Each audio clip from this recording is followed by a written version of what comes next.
ഇന്നത്തെ സുവിശേഷത്തിലേക്ക് എല്ലാവർക്കും സ്വാഗതം. ലൂക്കായുടെ സുവിശേഷം 16-ാം അധ്യായം 9 മുതൽ 14 വരെയുള്ള വാക്യങ്ങളാണ് ഇന്നത്തെ സുവിശേഷം. ഇന്നത്തെ സുവിശേഷം മനസ്സിലാക്കുവാൻ അവിശ്വസ്തനായ കാര്യസ്ഥനെക്കുറിച്ചുള്ള ഭാഗം നമ്മൾ വായിക്കേണ്ടതുണ്ട്.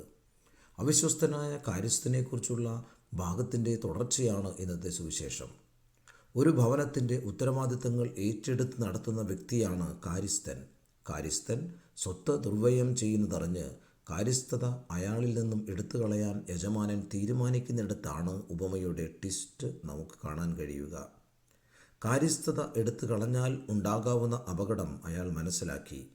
മറ്റൊരു വഴിയില്ലാത്തതുകൊണ്ട് യജമാനൻ്റെ സ്വത്ത് കടമായി കൊടുത്തിരുന്നവരെ വിളിച്ച് കരാറിൽ ചില മാറ്റങ്ങൾ അയാൾ വരുത്തി. യഥാർത്ഥത്തിൽ അയാൾ ഇളവ് ചെയ്തു കൊടുത്തത് അയാൾ കടം കൊടുത്തപ്പോൾ കൂട്ടിയെഴുതിയ അയാൾക്ക് കിട്ടേണ്ടിയിരുന്ന കമ്മീഷനായിരുന്നു. യജമാനന് യാതൊരു നഷ്ടവുമില്ലാതെ കമ്മീഷൻ ഇളവ് ചെയ്തു കൊടുത്തപ്പോൾ കടക്കാർക്ക് അയാളോട് കടപ്പാടും സ്നേഹവുമുണ്ടായി. യജമാനൻ പുറത്താക്കിയാലും താൻ കടം ഇളവ് ചെയ്തു കൊടുത്തവർ തന്നെ സ്വീകരിക്കുമെന്ന് അയാൾക്ക് ഉറപ്പുണ്ടായിരുന്നു. യജമാനൻ പ്രശംസിക്കുന്നത് അയാളുടെ ഭാവി സുരക്ഷിതമാക്കാൻ അയാൾ ചെയ്ത കൗശല്യത്തെയാണ്, അല്ലാതെ അയാൾ ചെയ്ത വഞ്ചനയെയല്ല.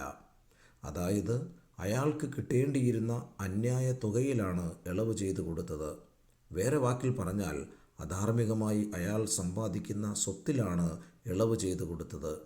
അയാൾ അങ്ങനെ ചെയ്തപ്പോൾ കടം വാങ്ങിച്ചിരുന്നവർക്ക് അവരുടെ ദുരിതം കുറയ്ക്കുവാൻ ഇടയാകുകയും ചെയ്തു. സമ്പത്തിനെ അഥവാ മാമ്മോനെ സ്നേഹിക്കാതെ അത് മറ്റുള്ളവരുമായി പങ്കുവെച്ച് സുഹൃതം നേടാനും സ്വർഗം കരസ്ഥമാക്കാനും ഈശോ നമ്മളെ ഓർമ്മിപ്പിക്കുന്നു.